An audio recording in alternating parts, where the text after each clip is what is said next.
What's up, everybody? Welcome back. Another episode. Thanks so much for all the support on the last one. After a 10-month hiatus, you guys are still bumping the downloads pretty hardcore, so I really, really appreciate that. And it's nice, a fair few people have sent me some kind words, so thanks so much. Very humbling.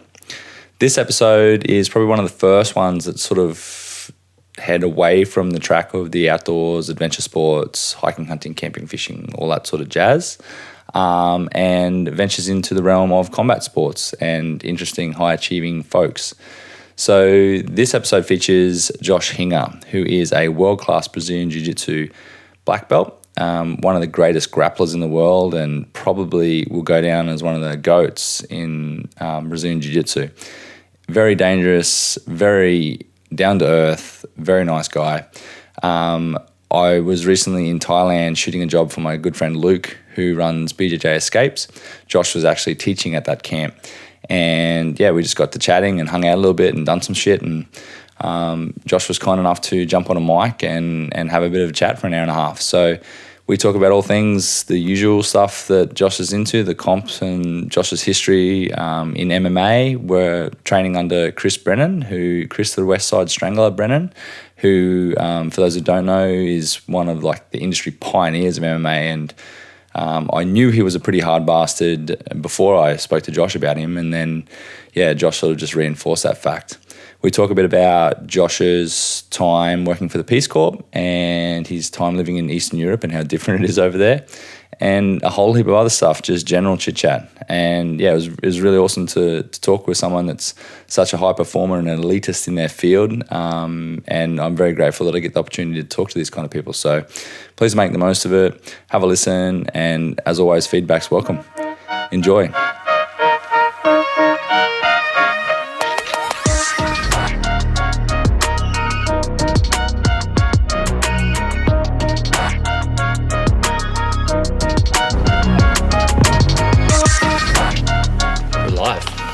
Yo. Man, the Keenan stuff, I didn't know you guys did a podcast. It is called the Matt Burn Podcast. It is available on Apple Podcasts, Spotify, and YouTube. Not all the episodes are on YouTube, but there's a good number of them that we recorded with a video camera. We posted on YouTube. So you can check that out. I think we did about 49 episodes. Fucking hell. What was the idea? You can take that off if you want that fucking handle. It just popped off. Yes. I like this. You're a handheld kind of guy. I like this, yes. What was the idea? Why? Why'd you start that? I believe what had happened was Keenan had recently been kicked off the Autos team. Oh. You know that? Nope. Didn't know that. Yeah. Some people think he quit, but it's not true. He was ejected. All right. He's a pretty provocative dude. He just kind of does things the way he wants. Yep. And he doesn't really take orders well, you know. He has that entrepreneurial spirit where, like, you know, he doesn't want to work for someone. He doesn't want to take orders from anyone. He wants to just kind of do his own thing. He marches to the beat of his own drum. I respect that. And if that includes showing up late every day, then so be it. He'll show up late with a Starbucks in his hand. He don't give a fuck. Do what I want. So he shows up late with a Starbucks every day, and Galval's quite punctual, you know. Yeah, right. And Galval likes to have control over his team, and you know, he's the general, and the team is the soldiers, and so, you know, Keenan wouldn't really pay too much attention in class, and was always kind of picking his toes, and yeah, you know, they had disagreements, a lot of disagreements, but never like confrontational disagreements, but more like etiquette. I would hear them complain about each other. Yeah, okay. Right. You know, that, or like Keenan would never teach class. Yep. If he did teach, he would want to record it and put it on his website. Well, Galval also has a website where he records the class. Yeah, it's just, there was a lot of conflicts. And I can understand it. Keenan's a bit of an introvert. He doesn't love socializing too much. Yep. And when he goes to a tournament, he gets bombarded by people. You know, he can't get he stands out. You know, he's a big, tall, big head. Yeah. You know, it's very easy to spot him. And he just gets like kind of swarmed Yeah. Like people want to say hi, take pictures, have a chat. And, you know, and even he would tell me every time he goes to a tournament, a few days later, he always gets sick because he shook so many hands. Yeah, right. And so what he would do is he would go to the competitions, compete, and then leave as soon as possible. So he didn't have to have the people thing. But then it kind of feels like he doesn't care about his teammates. You know, he's not staying to cheer on his teammates or coach his teammates or help anyone with their brackets or their warm-ups. And I think that always kind of irked Galval also. Yeah, right. So yeah, they had many meetings, you know what I mean? Many meetings. And then I think one meeting it kind of like came to a climax, and I think maybe someone said something they shouldn't have said, and it was just like, it just kind of parted ways. Yeah, it just kind of fell apart. Yeah. And so anyways, I think this was right after that had happened. So Keenan, I hadn't seen him in a little while. Yep. He had a new apartment. I went and go hang out with him. And we just decided to do it like right there on the spot. He's like, "Oh, I got a camera right here on the screen." It's still a fucking podcast. So yeah, we just hit record and just started chit-chatting and looking at jiu-jitsu videos and just talking shit. And then we posted it, and it was just became a. So you kept doing it because it went well, or? Yeah, the first one just went really well. So we're like, let's do another one. Yep. It was fun. We had a good time. We enjoy the banter. Yeah. Yep. You know. Yep. He the stuff you just said, like it doesn't seem like it adversely affected his jiu-jitsu. You know, like turning up late and having that different sort of. Keenan has very unique jiu-jitsu. He kind of develops his own system, right? Yeah, the lapel guard and worm guard and squid guard. I mean, Keenan's contribution to jiu-jitsu is significant. Yeah. Like he created a whole new branch on the jiu-jitsu tree of life. Yeah, okay. Right? Yeah. Worm guard was almost any technique that exists today, someone can make an argument like, oh, that existed 20 years ago. There was a guy that did it. They always say the Berimbolo isn't even new. You know, the Berimbolo's been around. Yeah. Yeah, you just didn't see too much of it because we didn't have iPhones that record every single match. Yeah. So a lot of competition footage was VHS tapes. Yeah, okay. And it was probably just the Black Belt Worlds matches, right? Yeah. But like we don't get to see, you never got to see the people training inside the academies like we do now, right? Yeah. We can go to Flow Grappling or YouTube and just like type in the name of academy and watch some training rounds, right? Yeah. So anyways, I've always heard people say that the Berimbolo is not new. And any new technique isn't really new. It's just kind of like a variation on a previous technique that they've been doing 20 years ago or whatever. Yeah. But you can't say that about the worm guard. That worm guard, that was new. It was a weird That was 100% new, and he just created it through trial and error. Yep. And just, then he created one sweep with it. And then people started reacting a similar way. Like everyone kept reacting a certain way. So then he figured out the next step and the next step and the next step. And then he systemized it. Yeah. So is there many, because you don't see, I don't see a lot of it. I watch a lot of jiu-jitsu, high-level stuff, but I don't see a lot of worm guard played by a lot of other people. Or is it really prevalent? I see a fair amount of worm guard, yeah. Yeah, okay. Yeah. I know a lot of juveniles that play it really well. There's some crazy kids coming out of your gym at the moment. Jesus. Yeah, they're amazing because they were my kid students, and now they're juveniles and they're monsters. Yeah, they just I think we had 3 juveniles take double gold at the Pans this weekend. Yeah, sure. Yeah, 2 girls and 1 male, and then the other 2 are like both gold. I think there were some closeouts where they were gold and silver. Yep. Yeah, they did phenomenal. The girls team, the female juveniles at Altos they're like a wolf pack. Yeah, right. They all hang out together. They're friends. They train together every day. They do. Yep. That's all they do is train. Like these girls, they're like 14, 15 years old. They wake up at 6 a.m. and they take Ubers if they need to. If the parents are busy, they use their own money to pay for an Uber to get to training at 7 a.m. Fucking what hell. 15-year-old kid does that? Nobody. They work a job in some restaurant, like fast food place. Just to make enough cash. Just to use their money to pay for an Uber, which is quite expensive these days. Yeah. Just so they can wake up early and go to training. Before school and shit. Yeah, I think a lot of them are charter school where they only have to go to school 2 days a week. Yep. And a lot of the work is online or at home. Yep. But Yeah, shit. that dedication for a teenager is something special, because when I was a teenager, there was no fucking way I was going to use my money to pay for a taxi to go to training. Yeah, no chance. Man, well, you started jiu-jitsu late too. So you said, I didn't even know. 21. That's fucking, like, for someone to be at your level, that's late, yeah? Really. But this was also 2003. Yeah. So jiu-jitsu wasn't exactly available everywhere the way it is now. So you were fast-tracked because of that, do you think? No, I started late because it was really hard to find any jiu-jitsu. Yeah, it didn't exist. There wasn't a Gracie Baja on every street corner, or there's an academy in every city now. Yeah. Every city. You can go to any city in in the United States, and probably there's an academy. If not in that city, if it's a very small town, probably very close. Yep. I don't know, what's a mid-sized city? 100,000? Yeah. Right. I would say every city that has 100,000 people in it has a jiu-jitsu academy or 3. Yeah, right. And I grew up in a town called Temecula. Dan Henderson put it on the map. He used to fight out of Temecula, California, in the UFC. And Chris Brennan opened an academy in Temecula. And, he was trying to balance these other academies that he had. So this was like his second academy or third. It was an MMA academy? Or just... It was an MMA academy, yeah. Okay, yeah. And he had a hard time with that drive. He was driving. He was driving hundreds of miles every week. Hundreds of miles a day sometimes. Yeah.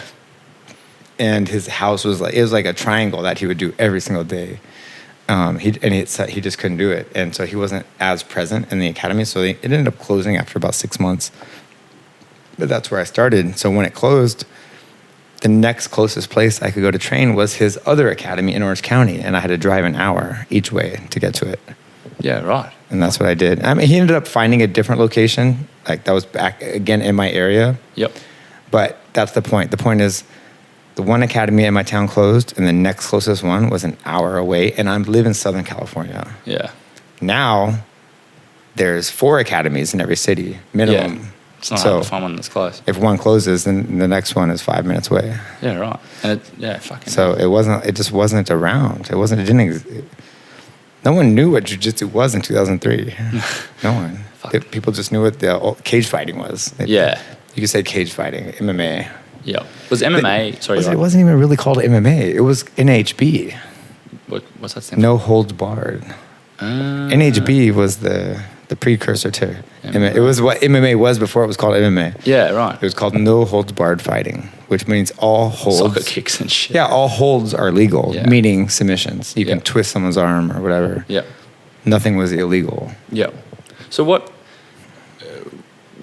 so obviously like MMA now is like MMA is almost its own sport. Like it has like a lot of disciplines that have been modified to make MMA is my understanding. As opposed to a combination of other sports. Yeah, like it was back in the day where, like, was that around when you were younger and you started training MMA and stuff? Was it more like you would train pure Muay Thai, you would train pure boxing, you would train pure wrestling, pure blah, blah, blah, and then those skills would then, you would develop your MMA skills from that? Or were you training like a specific MMA class like that's available? No, I think MMA there was no MMA class. Like where you would learn skills that are MMA skills. Yeah. Right? That doesn't even really make sense. It's mixed martial arts, right? It doesn't even really make sense to call it its own thing. An MMA skill set. Yeah. Right? Because you're saying it's a mixed martial arts. So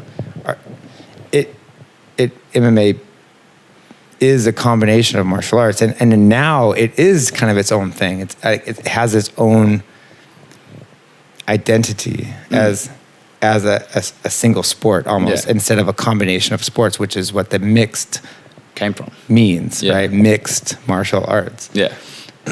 So I'm not a mixed martial artist. I'm not an MMA guy. I'm an MA guy. I'm a martial artist. I do one martial art. Yep. Right.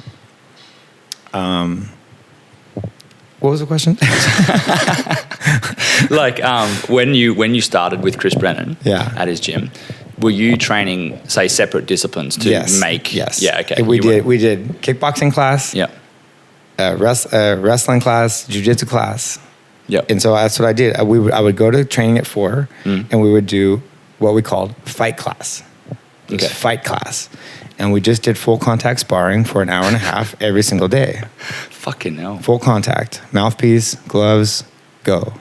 And we would, you know, what we did specifically each day varied a little bit. We would say, for example, today we're doing kickboxing and takedowns, but stop if you get the takedown and reset on the feet. Yeah, okay. Right? Because if you're kickboxing without thinking about takedowns, it's different. Detrimental, yeah. If you were thinking about the person possibly taking you down, you play the game a little differently. Yep. So some days we would do jiu-jitsu with strikes. Yep. No stand-up at all. Wrestling on the feet, take them down, continue on the ground with jiu-jitsu and striking. Yeah. Some days was everything. Some days was like, hey, let's just put on the MMA gloves and go. Yep. Start on the feet, keep going on the ground, whatever. Some days we would wear boxing gloves and just box. Yep. With takedowns. And you would continue striking on the ground with the boxing gloves. Yeah, right. Doing jiu-jitsu with boxing gloves is a different kind of experience. Because you can't. Very hard. Grips. Can't grab anybody. It's very cool, actually. Yeah, right. And you can hit each other without really getting hurt. Yeah, because you'd be wearing like 16s or something. Big boxing glove, yeah. Yeah. Yeah, right. And so this is what we did every day, full contact. Fucking hell. And then after MMA class was kickboxing. That was 1 hour. We just do pad work. Yep. And then after that was jiu-jitsu class for an hour and a half. And that's what I did. I trained from 4 o'clock to 8:30 or 9. I don't remember. But it was about 4 to 5 hours of training every single day. Fucking hell. And that with was... full contact sparring every day. It's like it was a workload, you know. That's fucking dangerous too. Like, oh yeah. Back then it wasn't really identified. Like concussions weren't studied or anything. Nah. And now they're like, it's like, well, you were saying that Wei Li. She doesn't spar at all. Doesn't spar at all. No live contact. Yeah. Zero full contact sparring in her entire training camp. Zero. Which is fucking crazy. Just pad work, live jiu-jitsu training. We roll. But, yeah. But I'm not trying to kill her. I'm just trying to work with her, right? Yeah. We're just trying to pick her apart. And, fill the holes. Some days I'll make it more. Some days I'll give her more adversity than others. Yep. Right. Some days I put myself on defense a lot, let her attack. Yep. Some days I really try to like make her fight for every inch. Yep. And just I'd stay like just one step ahead of her and just keep her working her core and hip escaping and making sure she doesn't give up. Yeah. Like doesn't just kind of like. So what's your take on the no contact thing? Like, for example, boxing from my background, like you need to get sort of punched in the face to learn to not blink when you're getting punched in the face. Right. Like keep your eyes open, I guess. And not this was my problem. I don't like boxing because I'm always flinching and blinking. So how do you teach that, I guess, without live sparring, without contact? Do you know what I mean? Is that a thing? Or what's your take on that? Interesting. Well, boxing's different because you have to stay. Boxing. I have the greatest respect for boxing because I think it's so difficult. Yeah. That you have to just like stand in front of the person, and you're not allowed to grab their legs. For me, this is so foreign. Yeah. Right? Grabbing legs is like something I've been doing since I was 14. Grab the legs and pull and take them down. Yeah. So that's my problem. Is that when things the fists start flying, I'm just instinctively I want to take them down. Or I don't remember having that same feeling when I was in an MMA fight. Yep. Where like he's throwing punches at me and I'm like I wasn't like flinching. I never felt that way because I was free to like clinch. I was free to shoot. I was free to do whatever I wanted. But I think boxing, because they limit what you can do. Right, you have to stand here and move your head around so they don't hit you, and then try to hit them back. It's quite limited. Yeah. But I don't know. I don't know how she does that. Well, it obviously fucking works. I'm sure she's done full contact sparring. Yeah. I bet she did probably a bit more full contact sparring earlier in her career. Yeah. And I think now the name of the game, because she has such a deep skill set, a highly refined skill set, that she doesn't really need that full contact sparring. And probably her greatest concern is injury. Yeah. Right? Yeah. And especially when you're the champ, everyone's gunning for you. You can't trust any training partners. You have to keep your circle super tight with just people you fully trust. Yeah, people who are invested in you, so that if Whaley gets hurt and doesn't fight, I don't get paid. Right? True. She probably would pay me though. She's such a nice person. She would pay me, I'm sure. Yeah. But I can see how maybe at a lower level when the money's tight and shit. Yeah, the athlete isn't, super well off. Yeah. Probably if they don't fight, then they can't pay their coaches. I don't know. Is she your first? You're her first. Is she your first UFC sort of student? I guess. That depends on how you define my friendship with Israel. Yeah. Okay. Because you've done work with him and before. Brad. I work with Israel and Brad. Specifically, but Israel has never. He's not a. Paid me to do a full camp with him. Yeah, okay. Right. I would kind of pop in if our schedules permit, and maybe I had a few weeks with him or something like that. Whaley is probably the first person who just paid me to basically follow her around for 8 weeks. Literally, we're just attached at the hip for 8 weeks. Yep. Me. There's one kid from China who's a wrestler, and that's his job. He's the wrestler. Yep. And then there's one guy who's the Muay Thai coach, and that's his job. He doesn't know anything about jiu-jitsu. He's just a Muay Thai guy, and that's it. Those are the 3 people that she works with, and I do all the jiu-jitsu training with her. Yep. Shui is the wrestler. He helps with jiu-jitsu. His jiu-jitsu is pretty good, but he's a very good wrestler. So, and then the kickboxing guy, and that's it. She would just work out with all 3 of us. Yep. First kickboxing, and then me, or vice versa. Yep. And we just did that every single day. How do you, Izzy to Wei very different skill sets and stuff like that. So how do you teach? Because you have a very refined skill set as well, So how do you teach what you're good at in jiu-jitsu? My jiu-jitsu is very good for MMA. Yeah, okay. Maybe because I did MMA first. Yeah. Maybe because I was fighting it. I mean, I picked up my first MMA fight 6 months into my training. Yeah, okay. So it was very funny, actually. It was not even 6 months. It was 4 or 5 months. And we had the fight scheduled. I didn't even want to fight. I just wanted to train. And then my coach asked me, Chris was like, hey, I have a friend who runs a promotion in Arizona. You want to do it? And I was like, yeah, fuck yeah. I'll be a cage fighter. And the event ended up getting canceled or the fighter pulled out. I don't remember. But he came in, he's like, and Chris has a very funny voice. He's like, I got good news and I got bad news. I was like, what's the bad news? Your fight got canceled. And I was in a training camp, so I'm like, fuck. Okay, well, at least I get to go eat now because I was cutting.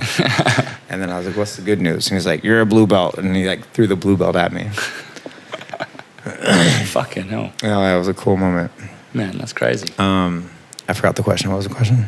Oh, no, it was because you've refined your jiu-jitsu so much over a long period of time. So because I started in MMA, my first jiu-jitsu class was an MMA jiu-jitsu class. All of Chris's jiu-jitsu was kind of control MMA oriented. MMA-based.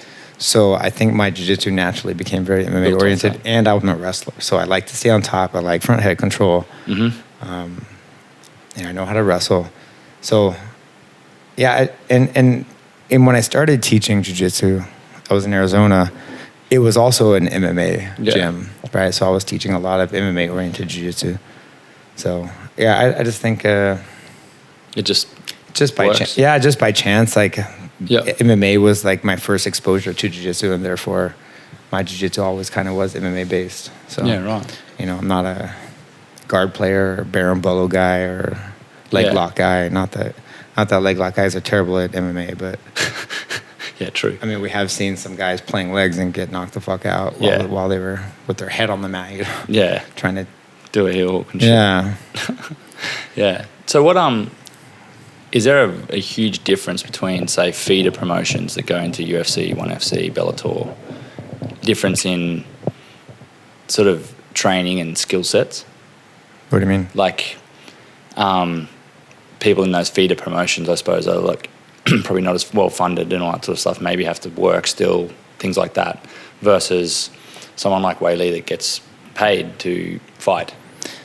Yeah, for example, my fourth MMA fight was in King of the Cage, and King of the Cage for quite a long time was a feeder promotion to the UFC. Yeah.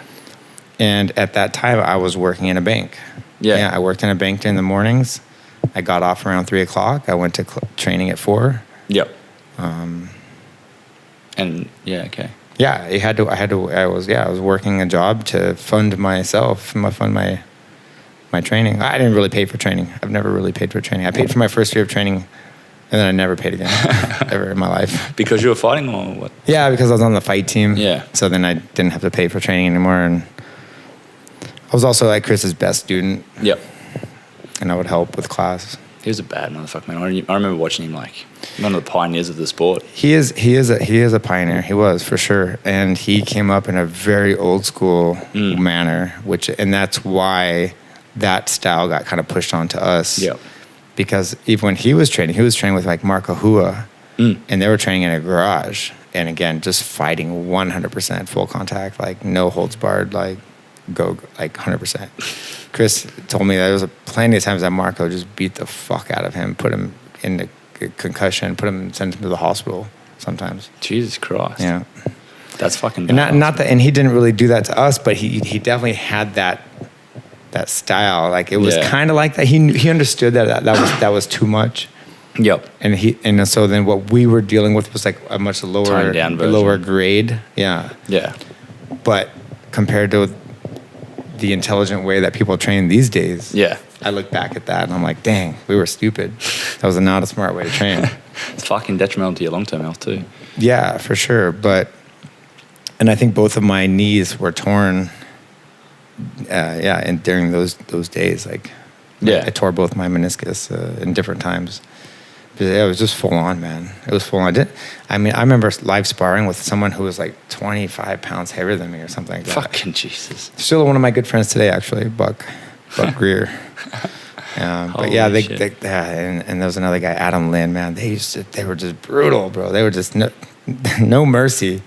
Just beat the fuck out of me. But I mean, it makes you tough. You're tough.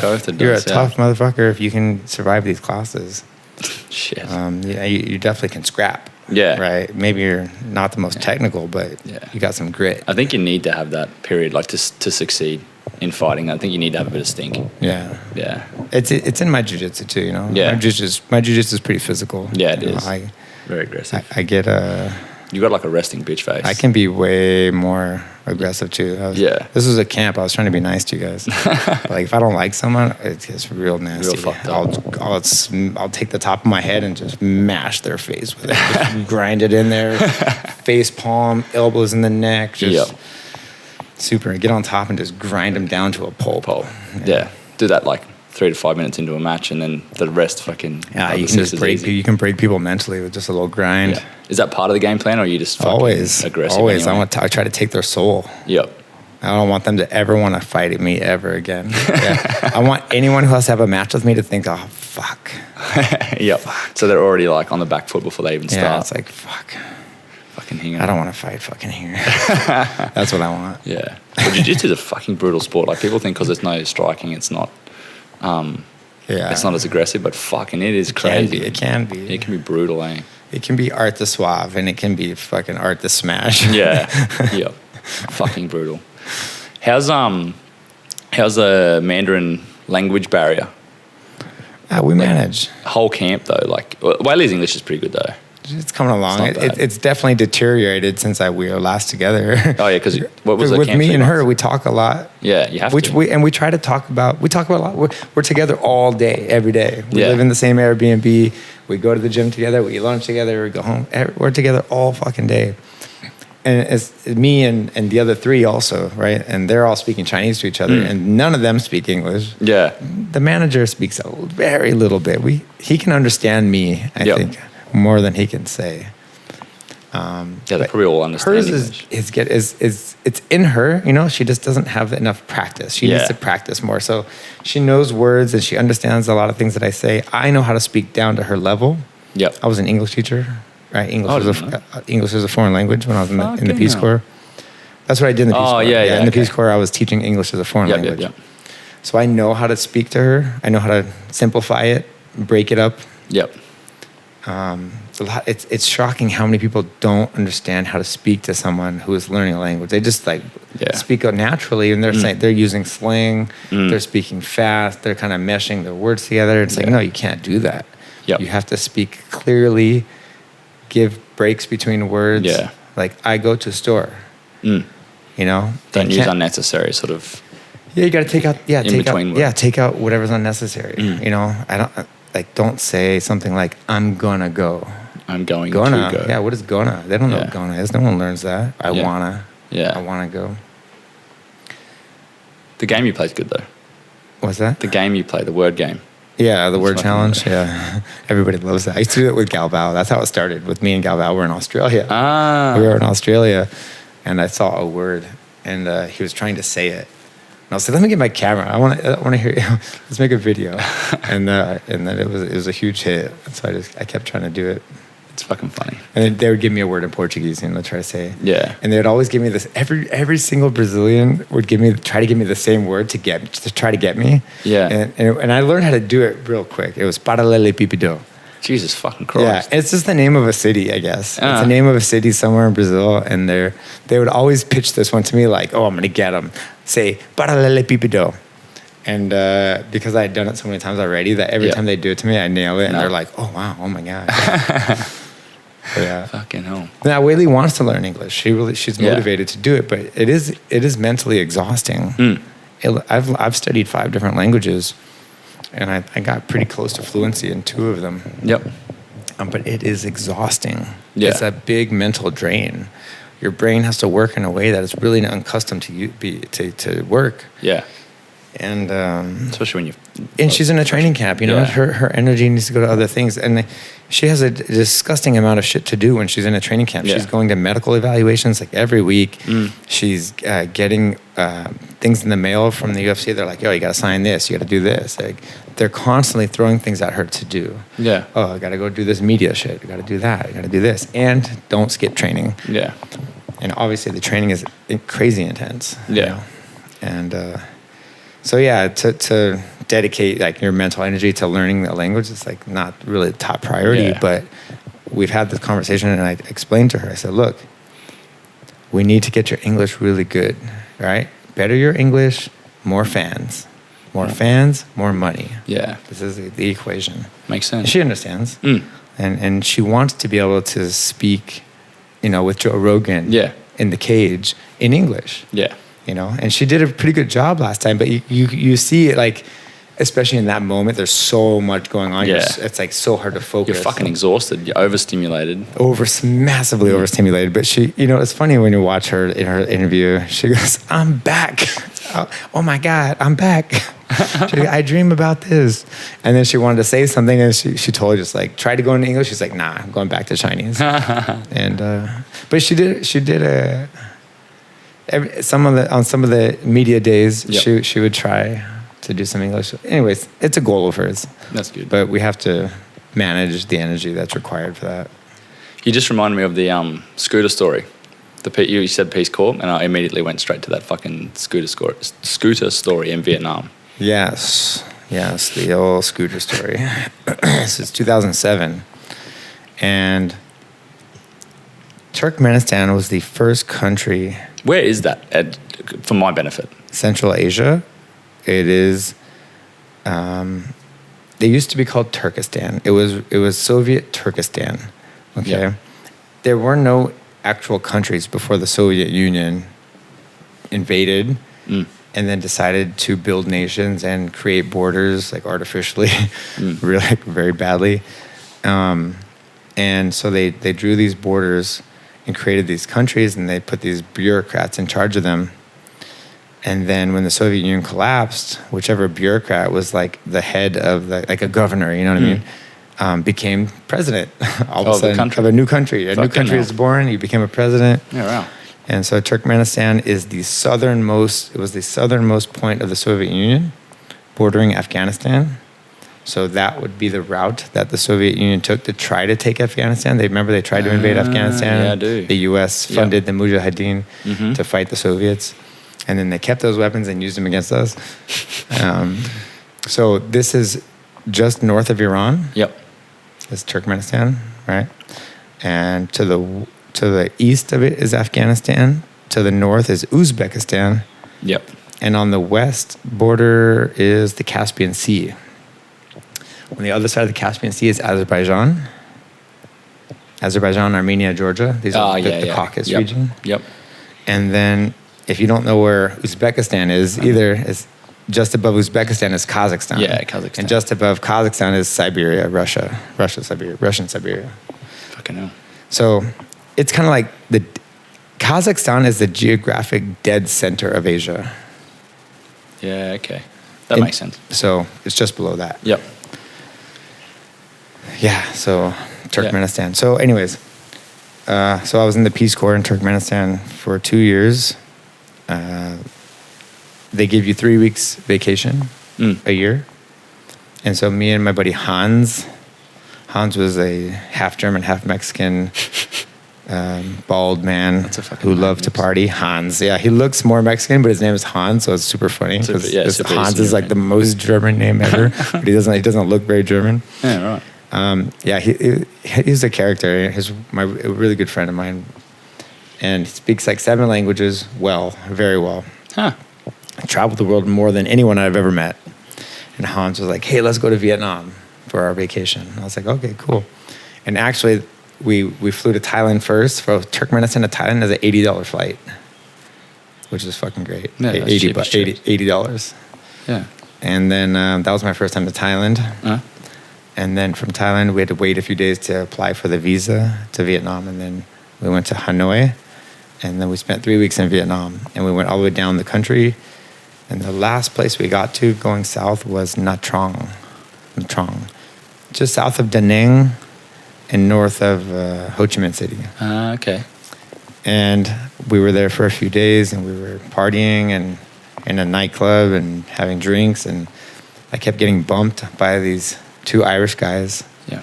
A little more frequently than is. Did you find out what? Do you ever know why they were doing that? No, I have They've no just idea. been fuckwits. Yeah, I don't know. Yeah, okay. Anyways, nightclub closed. We all go outside, and they were kind of like, I didn't even see them, to be honest, but there was a food stand, and I walked over to the food stand to get some food. It's like 4 o'clock in the morning. We're super wasted. And I see them sitting there. I didn't say anything, but then, all these other people that we had met that night came over too, and then all of a sudden there's a whole mob of people surrounded around these Irish guys, and like really they weren't giving off good vibes, And I said, I apologized, actually. I apologized about creating this big ruckus right around their dinner. And they said something shitty, like, yeah, we're used to Americans fucking things up. Or something like that. Something snippy, Yeah. And I was like, where are you from? They're like, Ireland. And I said, oh, yeah, you sound like a bunch of something. And I said something really derogatory. I was just some bleeping Irishman. and then I walked away. And I just took like 4 steps away from them, and I just heard the chairs slide out from the table. I heard it, like 3 chairs, like. And I was like, oh. I turned around, and 2 of them got right up in my face. And I knew we were going to fight, so I was like, I might as well determine when the fight starts. And so I nut tapped one of them. And That's a smart move. He just immediately swung at me and hit me. And then I was a blue belt, right? All my MMA fights were done. I had 5 professional MMA fights, and I was a good blue belt. And so I just immediately double-legged him, picked him up, dropped him, mounted him, and just started beating the fuck out of him. Well, while I'm hitting him, his friend is standing over kind of behind me at an angle and just grabbing my T-shirt and just pounding the back of my head with his fist, right? Just right in the back of the head. And I was just like, oh, man. I was like, if he lands one of these in a certain spot, I might just die. I might go to sleep, Yeah. So I just gave the guy on the ground, just like, one good one, boom. And then I turned around and grabbed this guy, and I put him in a Thai clench and just kneed his face like 6 times while I pulled him away from his other friend. The other friend is kind of getting his shit together. And so I was like, I said, I give myself about 30 seconds to take care of this guy before the other one's back on his feet also. Get the fuck out of you. So I just kneed him in the face a whole bunch of times, and then let his head pop up, and then I double-legged him. I picked him up, turned him, and dropped him, and then mounted him and beat on him too. And so these Aussie guys that I had become friends with that night were like trying to pull me off of this guy, and like they were like pulling my arms back, and I was like shaking them off, and then boom, hit him again. And my knees were all cut up from the asphalt, and my hands were busted up, and I grab Hans. I'm like, where Hans? Hans like squared off with this big Dutchman over somewhere. And I'm like, Hans, we got to get out of here. I heard someone say police. Yeah. You know, I heard someone say police. So. Last thing you need in a fucking foreign country is picked up by especially Vietnam. Not a foreign country, but fucking Vietnam. Yeah. Yep. End up in jail and never fucking get out. I was like, we're in the Peace Corps. We're not making peace right now. So I grabbed Hans. We started running, and the Aussies, our 2 Aussies, are running with us. And I just run a little bit, and I figured, okay, we're good. I look behind us, and no, bro, there's a group coming after us, a fucking group. These Irish guys had local friends, Vietnamese friends, and they're coming after us. And someone has a pipe in their hand also. And I'm like, oh my God. So I'm like, I have like one flip-flop on and like maybe one flip-flop in my hand. And I'm running, we're running. I just remember in my mind, I remember running around corners. I'm knocking over trash cans. They were catching up to us really fast too. Yeah. And I'm like looking for an alley to duck into. And I can't find anything. It's just a street and there's no space between the buildings at all. Yeah. And is he not going to come into his own house? Yeah. No, he's all right. What's up, man? You want a mic? Look at Rufio just immediately belly up. Friendliest dog ever. Yeah. So I'm running, and then I'm getting nervous, man. I can't. My hands are hurt. My hands are pretty fucked. I have a lot of adrenaline. I don't really feel it, but like I know my hands were busted up. Yeah. And I just wasn't ready to continue fighting in a big group brawl style like that. So anyways, we're running and running and running. And I'm running. I'm in the lead. I'm in the best shape.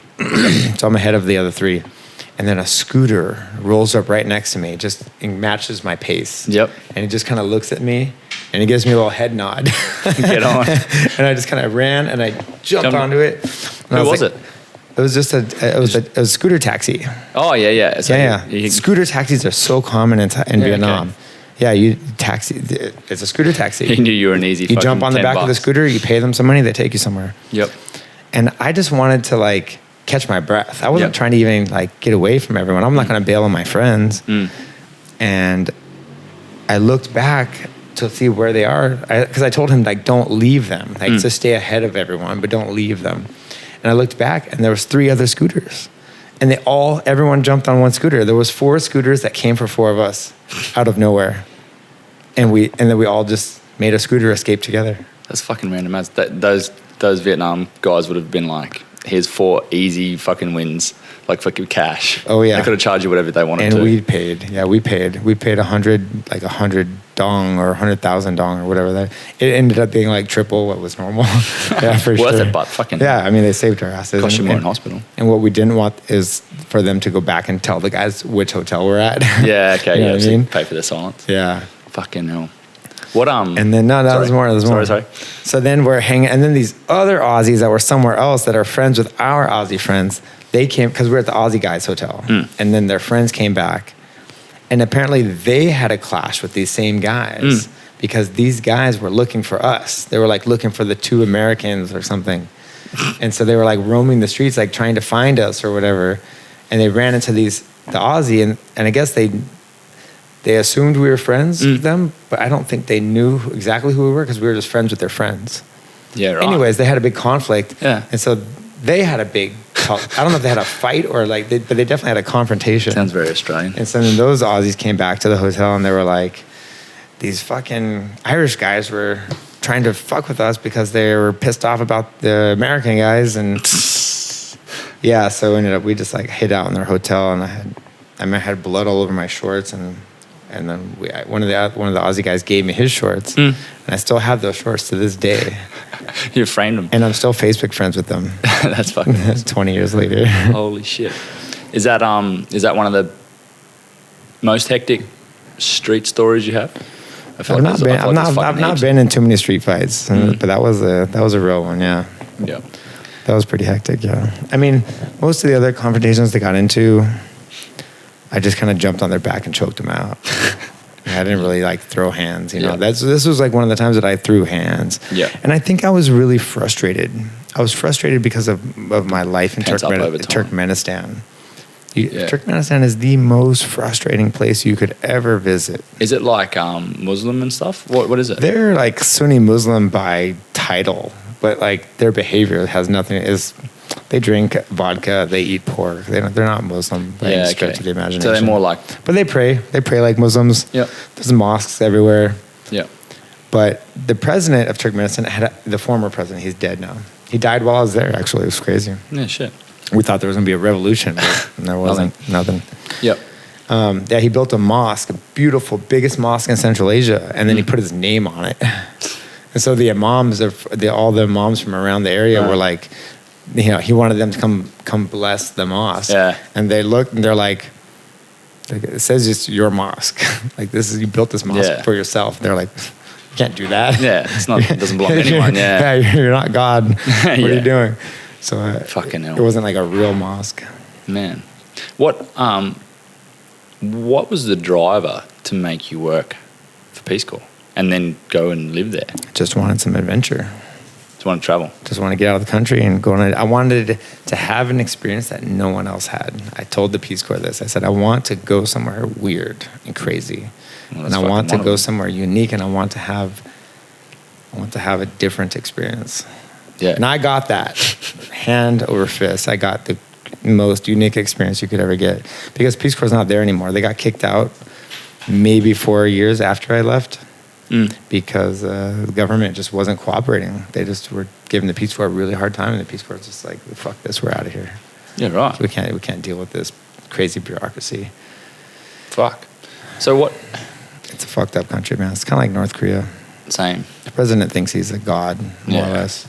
We were talking about that before. I mean, in North Korea, I feel I shouldn't say that anymore, because North Korea is like, has a legit genocide happening, and there's no genocide in Turkmenistan. But if you dare oppose the regime, you definitely are going to disappear. Yeah. And your family will suffer also. Yep. Maybe not murder. Maybe they won't murder your family. They might. I guess it depends on what you do. Work camp or something like that. But you're definitely losing your job and anything that's meaningful in your life. Fucking hell. We were only talking about that yesterday? Day before? Whatever it was. Yeah. I'm going to let this dog out real quick. Yeah, man. I'll just pause. We're back. You can tell this house is a fucking dude's house. It's got like only things that you need and nothing that you don't. Like there's like one knife, one fork, one spoon. Yeah. Fucking nothing, no decorations, just the bare essentials. Yeah. It's fucking good. Bachelor pad. This is for sure a bachelor pad. Yeah. We're talking about communist regimes. Yeah. North Korea. Yeah. Yeah. I don't know what the question was. Was there a question? Don't know. Point is, Turkmenistan sucked. Not that Turkmen people are great. They're super nice, very hospitable, very welcoming and warm and friendly, and they'll give you anything they can to make you comfortable. It's a government. It's just. But the government, a bunch of shitbags. How long were you there for? Just under 2 years. Yeah. Did you train or anything while you were there? What did you do recreationally? Well, that's so funny because the Peace Corps knew I had a wrestling background, so they sent me to a village that has a little wrestling history. Yeah, right. And there was a wrestling tournament that happened in the village one time. They just it was just a dirt field. Like, they just do it in the dirt. And they just, like, made some rocks around a big border. And they had this competition, and it's called Turkmen Sambo, where you wear a kimono top with a belt and just shorts. Sambo style. Okay. You stand chest to chest. I'll put my hand behind your back, put it under your belt, and then wrap around and grab the belt. So the belt kind of goes over my wrist. Yeah, okay. And then you do the same thing to me, and that's how we start. And how do you win? Just pick them up and drop them. Whoever gets put on their back. Yeah. Fuck, that would be painful, man. Yeah, they wanted me to do it, and I was like, nah, I'm not going to break a collarbone. Fuck, that's wild. Because you're like got one hand, you only got one hand to do shit with. Well, you can use your other hand to do whatever else. Can you take it out? Take the hand out of the belt? No. I don't know. I don't remember. Oh. But the nearest hospital was like 3 hours away. Yeah. It wasn't a good hospital. No, I couldn't imagine it being. And just wasn't trying to get hurt in this little village. Cold as shit too, yeah? Hot as fuck in the summer. Cold as shit in the winter. I guess the winter was brutal. Like negative. Oh, do you know like Celsius? No. I know Celsius. Yeah. I probably know Celsius better than I know Fahrenheit. My wife's French. Yeah. It wasn't so much even just it was cold. It was probably not colder than it is anywhere else. That's a cold place, like Germany. But it was the buildings that were not constructed very well. They're just concrete walls, just concrete. So they trap heat in summer and fucking trap cold in the wintertime. And there's a crawl space underneath the floor. And then I just had like 2x4s that was a floor. So like you could feel the updraft from the air. Basically, I was sleeping outside is what it felt like. Yeah. So I just had a mattress pad on the floor. I had a little space heater that the Peace Corps gave me, which didn't do anything. Like zero, like nothing. I could put my cup of water right next to the space heater. Yeah. And that water was frozen every morning. So my room was below 0 Celsius. Fuck that. And I remember just taking piles of blankets and I would just pull them over me. I would wear sweatpants, hoodie, put my hoodie up, socks, and then I would just go turtle underneath the blankets. And that's how I would sleep every night. Fuck that. Fucking cold, bro. You were never warm. Never. Maybe just under those blankets in that moment. But anytime during the day, you were not warm. Fuck that. I would even sometimes like, I didn't want to sleep in a hoodie. So like in the middle of the night, once all my body heat got the blankets really warm, I could take off the hoodie and I would throw it out. Yeah. I would just pull my nose out. You know what I mean? I would put my nose out so I can get some fresh air. And then go back under. And then but I would try to keep something over my head and just have like a little breathing hole like this, just around my face. Fuck that. And then in the mornings when it was time to get up, I would find that hoodie and I'd pull it back under the blanket. Yep. Let it warm up with my body because it was cold. Yep. Let it warm up and then I would put it on under the blankets and then I would get out. Fuck that way. And then all day long, your feet are just like frozen, like just constantly. Yeah. Your feet are never warm. Fuck no. It was a miserable fucking existence. But it's like, it was a deep mental challenge. Yeah. Okay. Right? You have so much time to sit and think about things. I wrote a lot of apology letters to people just because I was just thinking about from my childhood. I wrote my sister an apology letter for just some stupid shit I did when we were like 10 years old. Yeah, really? And I was just like, I'm sorry if I was a bad brother. Like, I don't think she even thought I was a bad brother. I think my parents thought I was a very good brother. Yeah, we fought as kids do, but when you have so much time to think about it, sometimes you build it up in your brain to be more than what it is. And well, especially when you're in a place where there's basically nothing. Yeah. Like it's a pretty big deal. What was the driver to do that particular thing? Like why? Peace Corps? No. Like say write your apology letters and treat the whole thing like a mental challenge. Like what was the driver? Well, I wrote the letters just to get it off my chest. Yeah. Right. Just to clear my mind. Because you had the time to think. And I have all the time in the world. Yeah. You just have so much goddamn time to do whatever. I read books like crazy. Yeah. I would I could blast through a book like this thick. Can I see? Is that on? No, it's not on, no. Oh, so like, I don't know, what's that, 10 centimeters? Yeah. I could blast through a book like that in like 3 days. Yeah. Like I was just blowing through these. I mean, I didn't have to work too much. The school is only open for a few hours a day. Yeah. A few hours in the morning, a few hours in the afternoon. That's it. Fucking hell. And the rest of your time, you just do laundry, like, I don't know, take a walk in the desert. Like, fuck, I don't know, you just go sit. We had a canal that went behind our house. I'll just go sit on the edge of the canal and just kind of throw rocks in the water. Fucking hell. The problem is the Turkmen people, they love to drink. So, and having someone as a guest at their house is kind of like a cool thing to do. Yeah. So I was targeted constantly. People are like, hey, come to my house. And you can't say no. Yeah. You can't say no. They get super offended if you say no because you went to that person's house. So why are you going to go to that person's house, not my house? My house. Yeah. Okay. Why you don't like me? Yeah. You know what I mean? And just like that, you can build a really bad reputation. Yeah, right. And same goes for drinking. Like, it's like, oh, you had drinks with fucking Marat. Yeah. You're not gonna have drinks with me? Come on, just one. Come on. Yeah. Just one more. Just one more. And then all Just of a one sudden more. you're sideways. It's like, fuck, now you're on the third bottle. Yeah. Their vodka's not good.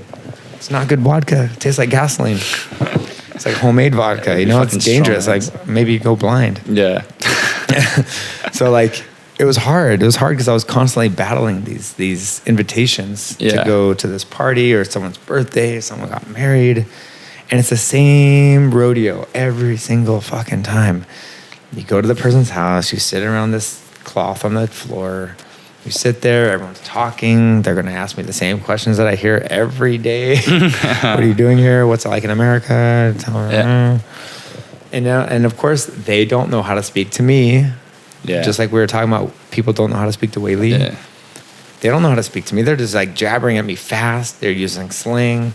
And I'm like, I don't understand. Even if we were talking about something I should understand, like a topic that I should be able to manage, because they don't speak slower to you. They just speak louder. It's like, louder isn't helping me either. Slower will help. Slower. Yeah, right. And very frustrating, man. Very frustrating. You're sitting there by yourself and just having conversations, and you're just trying to... And then just the vodka comes out every night, man. Every night, the vodka. It was so horrible. I don't have good memories of this place. There were some definitely good memories. There were, but usually it was when I got out of the village, you know. Would you take it back? Your time there?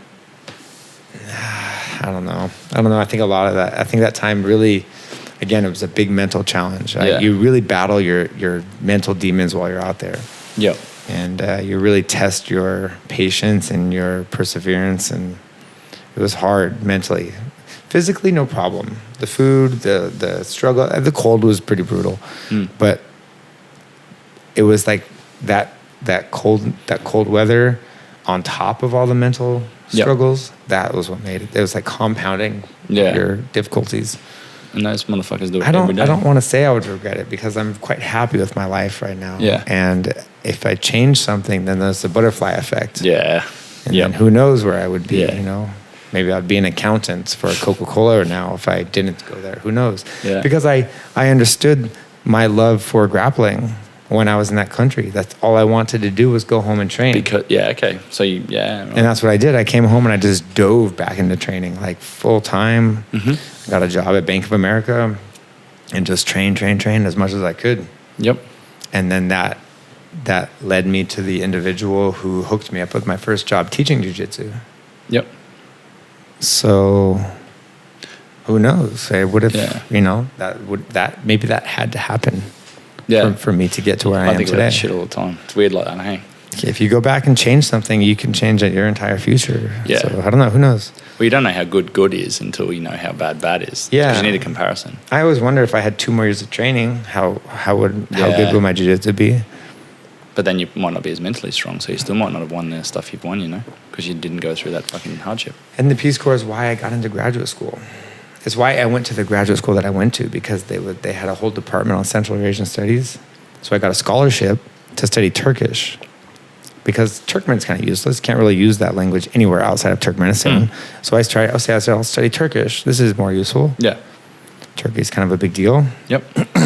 Well, because I went to Indiana for graduate school, that's where I met Andre Galvao. Huh. I met him in Indiana. I met a guy, Tim Sled, who was an affiliate of Andre Galvao, the first American affiliate that Andre ever had. Yep. And Tim is the one that introduced me to Andre. Right. And Andre invited me to San Diego. So I can draw the path, of how everything in my life was linked and how I got to where I am. Because I went to the Peace Corps. Yeah, that's fucking crazy. That's a neat thing to think about. Like the first thing it makes me think of is the Braulio story. Yeah. And how his story. I fucking wish I recorded that. It was a good story. Pissed I didn't record it, and I was just mesmerized by the whole thing. But that led to you. That led you down the path as well. So Braulio, for the listeners, Braulio told us about his rivalry with Jacare and how Jacare always had his number. And then Braulio always won the worlds when Jacare wasn't there. And so he never really felt like the real world champion. And he gave a whole speech about being honest with yourself, right? Yeah. He was talking about how people need to be more honest with themselves. And so Braulio was being honest with himself. He said, I'm not really the world champion unless I beat Jacare. Mm-hmm. Because he never even scored a point or an advantage on Jacare in all of their matches. And then when ADCC came around, and I forgot it was a complicated situation where there's a slim chance if all these things happen in the right order that Braulio could have a match with Jacare. And this required Braulio to win the open class at ADCC. Yeah. But he believed he could. But he had to be chosen to do the open class. And even that was difficult because there were so many Gracie Baja guys at ADCC. Because it was, didn't Roger Gracie hurt himself and that's what opened that up or something? I don't remember. I can't remember. Yeah, it's a fucking great story.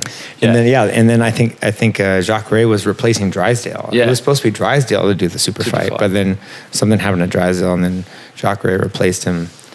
And then so Braulio said Jacques Ray would have to win his match. Yeah. He would have to win his super fight the same time that Braulio was competing in the open class. So both of them had to win. Braulio had to win the open class, which is no small feat, mind you.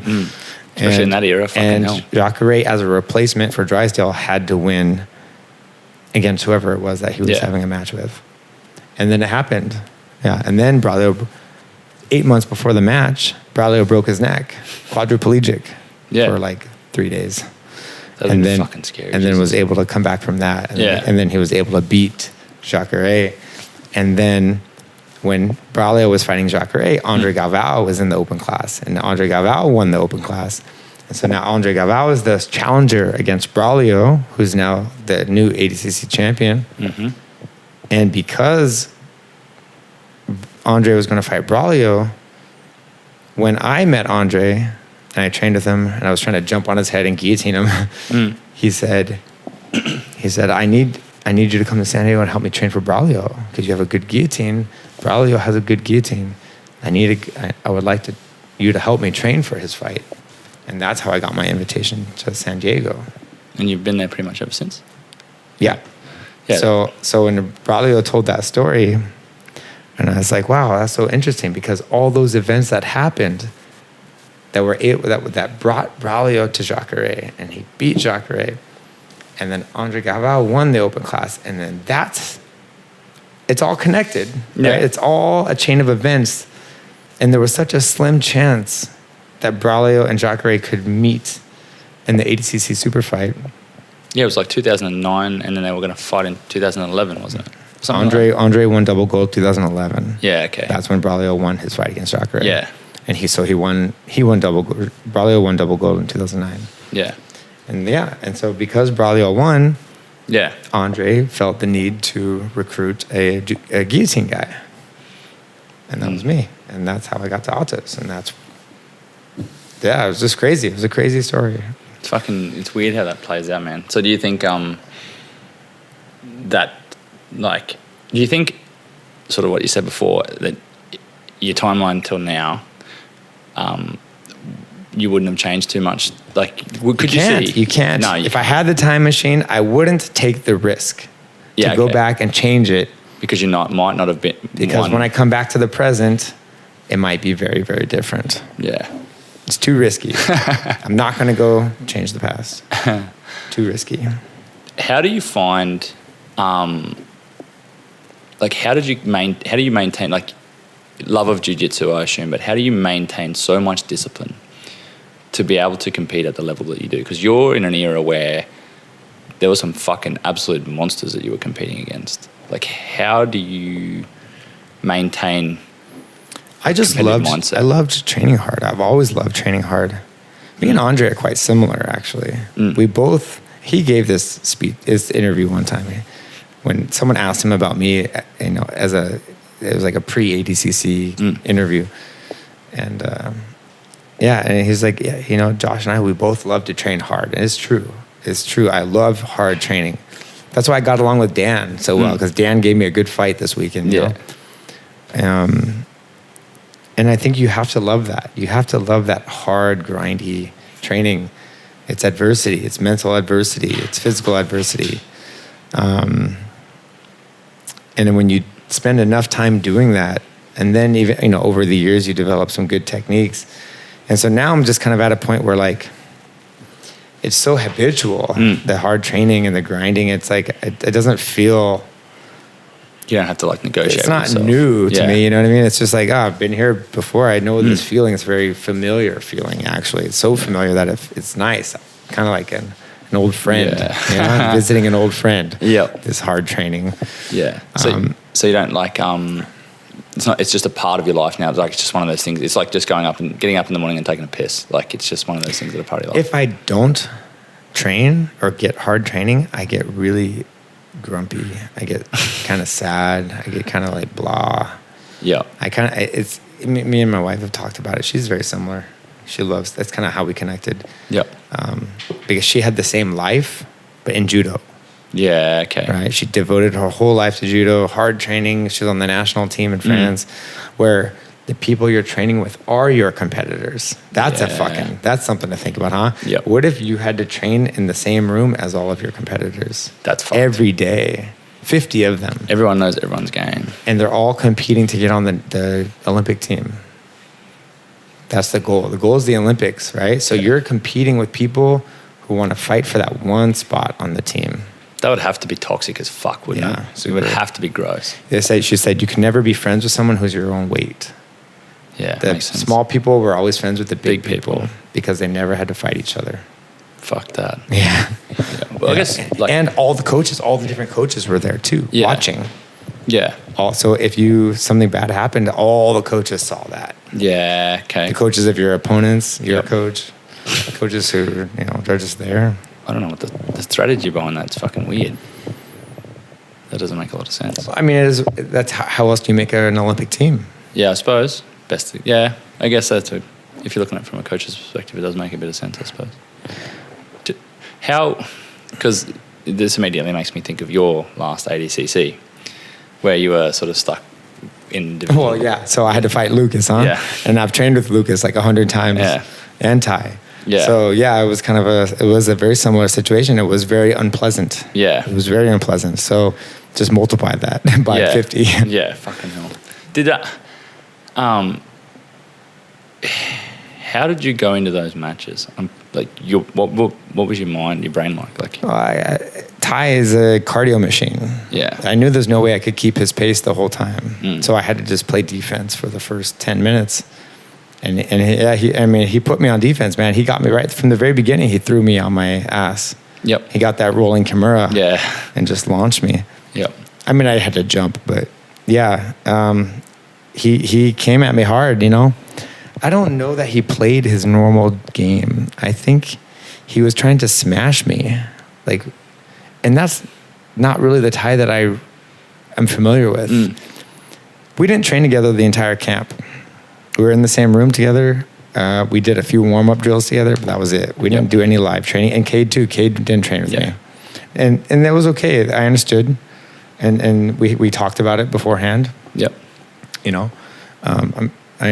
We're really close. Did I show you that video? Yeah, no, like little babies. Yeah, they're like little kids. 2017. Yeah, little baby faces. Yeah, so I've been around them forever, and it's bittersweet. Yeah. It's like kind of so super cool. Also, like that me and Ty were competing against each other at ADCC. Yeah, like a passing of the torch type thing. Yeah, when he would he would come into my kids' class and but. He didn't feel, I don't know, I guess he was a bit more playful in training. Yeah. And then in that match, it was like, he was like trying to smash me. Well, I like when people try to smash me. I like when people try to pressure me. Yeah. I'm very good at managing it. It's when they're standing and trying to throw my leg. This is really annoying. Yeah. Of course, I wouldn't stay on my back if someone is standing, trying to throw my legs around or I would probably just try to stand up too. Yep. But yeah, he didn't really feel like the Thai that I'm familiar with, and I don't know. I have to remind myself that it was just as awkward for him as it was for me. Right? I didn't like fighting him, and I have to remind myself that he probably didn't like fighting me either. Yeah. And so probably it was more difficult for him to get into his flow state. You know what I mean? Yep. Yeah. True. I mean, I don't know. His performance in the open class was amazing. Yeah. The way that he dominated Pedro Marino. Man. I've never seen anybody dominate Pedro Marino like that. No one. Pedro is tough. Yeah. He's tough. And he can scrap with some big guys too. And actually I think he's quite big himself right now too. But, he beat Cyborg in the open class of the Nogi Worlds. He's a Nogi World double gold champion. Yeah. And just to see the way that Thai dominated him. took him down, blast double, submitted him. Yep. Like, and then beat Penna. Yeah, and he beat Penna strategically, and I think Penna is a strategist. Yeah, Penna's not like a animal. No, I think he's quite tactical. He's strategic with what he does. That's what Pregisa is like, lazy. Yeah, just chills out. Lazy people. It's like Keenan. Keenan's lazy too. Yep. But their jiu-jitsu is pretty efficient. It doesn't require a lot of energy, a lot of squeeze and smash like Andre. Yeah. So yeah, that was just so impressive, Yeah. So you're sort of proud, but also, yeah, I totally see what you mean. Yeah, I don't know. It was hard. I just felt so terrible taking him out of the bracket. Yeah. Okay. Yeah. Yeah. I'm always happy to have a scrap with Ty. It's fun. Yeah. It's a good time. Yeah. It's a good time, but it's ADCC and you got to fight to win. And unfortunately, the result is that someone gets taken out of the bracket, you know, and I couldn't. I had to give my best. Yeah. You don't seem like the person that would ever. I only know how to give my best. I only know how to fight hard. Yeah. I don't know how to cruise or how to go half speed. But then I do in training. Yeah, in training, sure, it's different. not a problem. Yeah. But like in a competition, it's just like it's just go. I have tunnel vision. Yeah. I just go, smash, win. Yeah. Well, that's probably why those boys are like that. You know what I mean? Like, you've rubbed off on them anyway. So yeah. Anyways, I waited for Ty. Took me down in overtime. He got 2 points, and it was unexpected because I grabbed the guillotine and he evaded it, and he got me down. And then I made a shoulder crunch. Yep. He defended it quite well. I turned that into an omoplata. Yeah. I thought, okay, I need to get on top of him with this omoplata somehow. So I laid back, holding his arm in the omoplata, and gave him the opportunity to step over me. Oh. He stepped over my body. Yeah. And I waited for that to happen. And when he did that, I brought my knee against the back of his leg that he stepped over me. I framed on it, his leg, passed it over, brought my knee up the middle. Yep. And then I went to his back. I do remember. And that was how I won. Got the back, got three points, and he had 2, 3-2. Yep. Fucking solid match. Jesus Christ. And I was on defense the whole time, you know what I mean? Yeah. That's hectic, hey? Like that. Not the whole time. There was a time that I had his head for a bit. We scrambled around. It was a crazy match, man. If you look at the highlights, it's a pretty crazy match. I think it was the best goddamn match of ADCC. I don't know how the fuck anyone voted for another match, but I feel like win? Isaac and Wagner, I think. Yeah. I don't think I saw the match. But I was super. I think we really got. I don't know if they really considered us because we were teammates. Yeah. You know. Yeah. I don't know. I don't know if that. I just don't know how anyone could say that anyone's match was better than our match. Our match was the best match. It really was. Yeah. Fuck. Those boys are going to be. So yeah, I gave Ty everything I had. Yeah. I had nothing left for Lucas. I just didn't, man. I was burnt. I was emotionally burnt. I was physically burnt. My adrenaline dumped. And I was just like, I was so annoyed that I had to Ty and Lucas back to back. So annoying. What like the Thai match, for example, and we were talking about Leandro doing it as well, like winning in the last minutes, last 30 seconds of matches and shit. Does that cross your mind when you're competing at that level?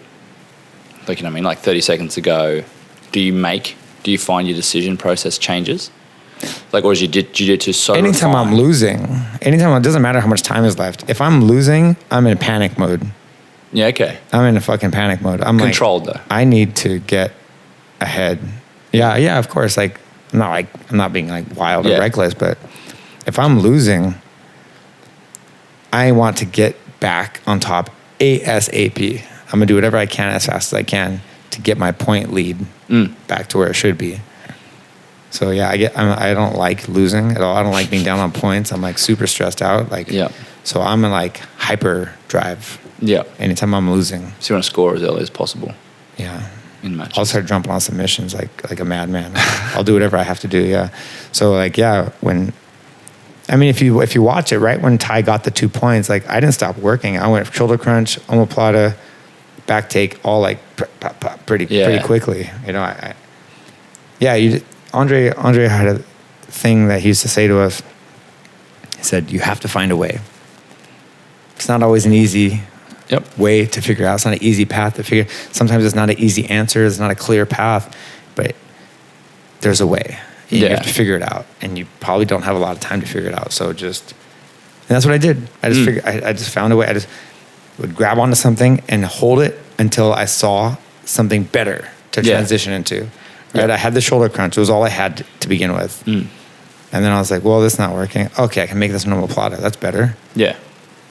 I said, okay, well, the omoplatas and no-gi is pretty difficult to manage, actually. So I was like, I need to figure out how to transition to something else. Yeah. And then the back take happened. Fucking... Gotta make it happen, man. Sometimes everyone always wants a nice, pretty, beautiful answer, like presented to them on a platter. Like, oh, here's the answer to your question. But sometimes the answer is... You gotta put in... There is no answer. You just have to figure it out. Yeah. Yeah. That's... sorry, Ron. It's a jigsaw puzzle. You know, you gotta find the pieces... There might be 1,000 of them. You got to find the 2 that are going to work for you together. And most people play the victim card when they're presented with a decision like that or an opportunity like that. Most people. It makes me remind me, I actually, I re-seen, so you shared, I don't know who the fuck it is, that big Jack dude, you shared it on your page. I need to find it. About, you can sit over here in this room. The victim mentality. I don't know who the fuck that is, but... he was just saying, you can sit over here and complain about being a victim, or you can get to work. Yeah. I feel like, and that just popped up on my feed by someone else posted it again today. Do you find that most people at your level that you sort of communicate with and stuff have a similar mentality? Or is there people that, like, I don't know, Gordon Ryan, for example, he just seems to be so casual about everything, you know what I mean? Just, or is it deep down? There are individuals who really do play the victim card a lot. Yeah. There are. I'm not going to name their names, but if you watch enough professional jiu-jitsu, you'll figure out who they are. Yep. But there are people who are like, they constantly think the referee fucked them or this circumstance impacted them. And it's like, shut up. Just shut up, you know? Just shut up. You're in charge of your results. You're in charge of your results. Yeah. Bad things happen to everybody. And that's kind of what the guy said in that video. Yeah. Life's fucking hard. Bad things happen to everybody. They're different. They're all different. And some of them you can see and some of them you can't see. Yeah. And some people have some shit they're dealing with that you can't imagine. I couldn't imagine what it was like for someone who was molested as a child. Yeah. I couldn't possibly imagine the kind of internal damage they sustain. I can't even fathom it. My childhood was pretty great. Yeah. My parents were loving and supportive and they were good people. You know, for someone to like deal with something like that, like, and maybe they have these internal triggers. Yeah. And you don't know what they're dealing with or what kind of depression they're dealing with or chronic depression, whatever, suicidal thoughts. I know plenty of people who are having suicidal thoughts the night before a big competition. Yeah. You know? Yep. Yeah, that's fucking crazy. I mean, and perspective, I suppose. I have a friend, not a good friend, but someone who I admire who was considering suicide the night before Pans. They were going to hang themselves in the hotel bathroom. Fucking hell. And they just happened to get a phone call from someone and they just took the advantage of it. They started talking to this person and I think maybe they told them, maybe they were even saying goodbye. I don't really remember the details of the story, but anyways, the person talked them down, you know? Yeah, right. And that person went to the competition the next day and won. Yeah, it's fucking wild. And won. Can you imagine? Man. Imagine that you were about to kill yourself and somehow you pull your shit together and still go to the competition and win. Yeah. And one of the biggest competitions in the fucking world too. Yeah. Jesus Christ. Pan Ams are massive. Yeah, wow. It's crazy when you start to bring perspective into things. And even I said the other day when we were with Braulio, the same thing. He's like, man, this is the fucking best. I'm hanging out with beautiful people, eating beautiful food in a beautiful place. Yeah. Yeah, and there's fucking people bombing the shit out of Ukraine and people dying every day. Gratitude is the key to happiness. Yeah. If you're grateful for what you have, you can be happy, even if you don't have much. Yeah. It's like that kid that sung that song that was like a big hit. That It's a Beautiful Day. Yes. Yeah. And what does he say? Thank you for sunshine. Thank you for rain. Thank you for joy. Thank you for pain. Oh, it's not on, bro. It's all good. But yeah, he said, thank you for joy. Thank you for pain. Yeah. He's like, thank you for all of it. Yeah. All of it. Yeah. I've come to realize that in the last few years is like the bad shit needs to happen for you to understand the good shit. Yeah. We gotta shut the doors. Getting late. Guys, I gotta go pack. But yeah, perspective is everything for sure. And I've always said that gratitude is the key to happiness. You could have everything in the world, but if you're not grateful for it, you're not gonna be happy. Yeah. And if you have nothing and you're grateful for it, you'll probably be happy. Very true. Very fucking true. We didn't touch on Thailand, but we'll fucking do that. You can go quick. No, that's all good. I'm not. That's all good. When do you fly out? 2 hours. I got to be in a taxi in 2.5 hours. Yeah.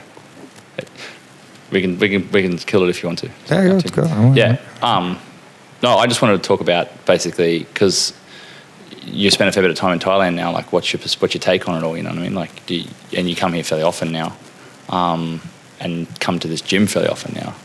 I guess I know you love traveling and teaching jiu-jitsu and training jiu-jitsu. What's your main driver for being investing your time here, I guess? Because I'm financially invested in that gym, and I want it to succeed. To do well. Yeah. Yeah. So I try to support it the best that I can. Yeah. Do you find, like training here, I guess, I don't know, you're not really doing training camps here, so it's not really the same. But if you were to bring whoever your training partners are for camps for like ADCC or something here, is it relevant? Like the heat and all that sort of shit, or not really? Training in the heat is it is challenging, and when you go back to San Diego after training here, your ability to breathe is just so much easier. Yeah. The cooler air is thinner, drier. Yeah. When I'm here and I'm training, I'm like sucking wind, you know. I don't feel like my cardio sucks, and then I go back home and I feel great. Right. I'm like, I don't get tired at all. Yeah. Impossible to drink enough water here. And the training rounds here aren't nearly as hard as they are back home. Yeah. Back home, the training is much harder. The rounds, we do 10-minute rounds. We do a lot of them. Yeah. And here, the rounds are much shorter, but the heat and the humidity are so taxing that when I go home, I'm gonna smoke people because I was training in this fucking sauna. Yeah. You know, and when I go home, it's much easier. I think the only reason that I wouldn't do a training camp here is because the travel that's required to get back home to do the whatever competition would be too difficult. Yeah, true. Yep. If there was a big championship here in Asia somewhere or in Singapore, it would make sense to train here. You know, that's why when Wei Li fought Joanna in Singapore, she did her whole camp here. Yeah, because the climate's the same. Similar climate, yeah. Makes sense. It's a fucking crazy gym, man, because, like, literally I walked in yesterday and I, did a double take on someone. It's fucking Brad Riddell. Yeah. Like, one of the OGs, man. Brad just moved here. Yeah. Fucking, who else was here? Wei Li's obviously here, just hanging out. Oh, yeah. Yuri, the Polish guy. Yeah, Lucas was here. Fucking Bushesha was here not long before I got here. Today, when I was riding the scooter to go have lunch with Wei Li, I passed another scooter that was riding really slow. And he had his daughter in his lap, and I thought it was kind of cute, and I kind of looked, and then I realized it was that Anton Oliver. Fucking hell. We talked about him. Yeah, we did. Yeah, I saw him today. Yeah. Apparently he's a really good grappler. He's decent. Yeah, he's a beginner. He's a beginner, but he's such an athlete. He's a fucking monstrous human being. Yeah, Jesus and so Christ. I was like, Anton, what's up? And then we pulled over, and I was supposed to be following the car, but we caught up real quick, had a little chat. Yeah, fucking hell. I didn't realize he was still living here. Yeah. For those that don't know, he's like former captain of the All Blacks. Yeah. It's fucking crazy. Crazy amount of people that do jiu-jitsu. You don't think do jiu-jitsu too. Yeah. No, I'm pretty good, man. We can call it. Let you go and pack and shit. Appreciate all your time. Been driving you mad. My pleasure. You're as dangerous or more dangerous on a scooter than you are on the mats, I reckon. Nah, not more dangerous, as dangerous. I'm more dangerous when I'm alone. When I'm with you, I try to manage my risk taking. But when I'm alone, I'm a fucking monster. I do some shit that I like. I'll do it and I'll be like, oh, I shouldn't have done that. That was not safe. Yeah, I should probably slow down. I'll get shit on if I don't ask this. Australia. A heap of people from my gym have been asking, when are you coming over? Don't know. Yeah, I think August or September would be a really good time, right? Because I'm with Way Leave up until July. Mm-hmm. And then my wife's immigration process will be complete by then, hopefully. And I think she would love to go to Australia. So yeah, I actually have a message in my DMs right now from Ian. Oh yeah, Ian Bone. Ian Bone, Courage. He's been hammering you. Yeah. So we're gonna get that camp set up in Townsville, and then pretty much because of everyone I met this week. You know, we have Sunshine Coast, Brisbane, Gold Coast, Perth. Yeah, everything's already all lined up. Melbourne. So yeah, I'll probably just get out there and make the whole tour around the country. Yeah. Fuck yeah. So hopefully August or September, I think would be good. Matt Byrne vlog series. Yeah, we can do it. Yeah, I'm happy to. I mean, the Matt Byrne, it's not dead. It's just hibernating. It's not dead, guys. It's in hibernation. Thank you heaps for your time, man. I really, really appreciate it. My pleasure. Bye, everybody.